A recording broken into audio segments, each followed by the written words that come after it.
Assalamu alaikum everyone, welcome to Alif Academy. Today we will discuss about the Persian civilization. तो सबसे पहले सवाल ये आता है कि ये पर्शियंस जो है वो कौन थे।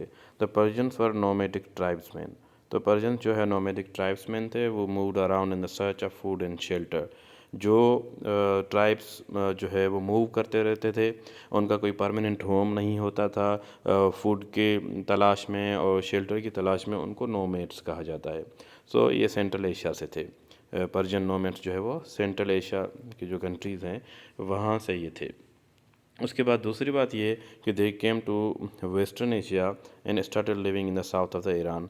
ये वेस्टर्न एशिया में आए, यहाँ से ये जो है एंटर हुए वेस्टर्न एशिया में, और जो अब जो है ईरान कंट्री जो है इस एरिया में आकर ये रहने लगे। तो यहाँ पर ये जैसे आए तो वहाँ पहले ही एक ग्रुप जो है वो रहता था जिनको मीट्स कहा जाता है। वो lived in most of what is Iran now.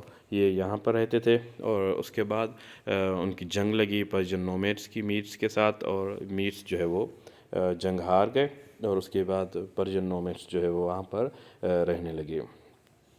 उसके बाद उन्होंने क्या किया कि they created the biggest empires in the ancient history. और उस जो है ये पहले नोमैड्स से एक जगह पर वो सेटल नहीं होते थे, अब यहाँ पर आकर वो सेटल होकर रहने लगे, और नोमैडिक ट्राइब्समैन से उन्होंने एक बहुत बड़ी जो है वो एम्पायर क्रिएट की, जिसका दुनिया में बहुत नाम हुआ और आज तक उसको पढ़ा जाता है।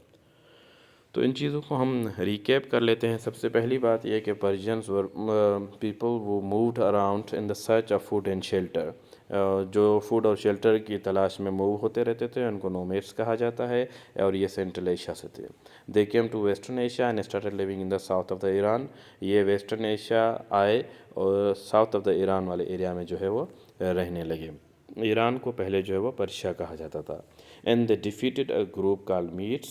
एक ग्रुप था वहाँ पर, उनको उन्होंने डिफीट किया, और वो lived in most of what is Iran now. ये जो मीट्स जो है वो इस एरिया में रहते थे। तो यहाँ पर पर्शियन नोमैड्स से उनको डिफीट करके फिर पर्शियन नोमैड्स वहाँ पर रहने लगे। After that they created the biggest empires in the ancient history. उसके बाद उन्होंने एक बहुत बड़ी एम्पायर बनाई जो है दुनिया में।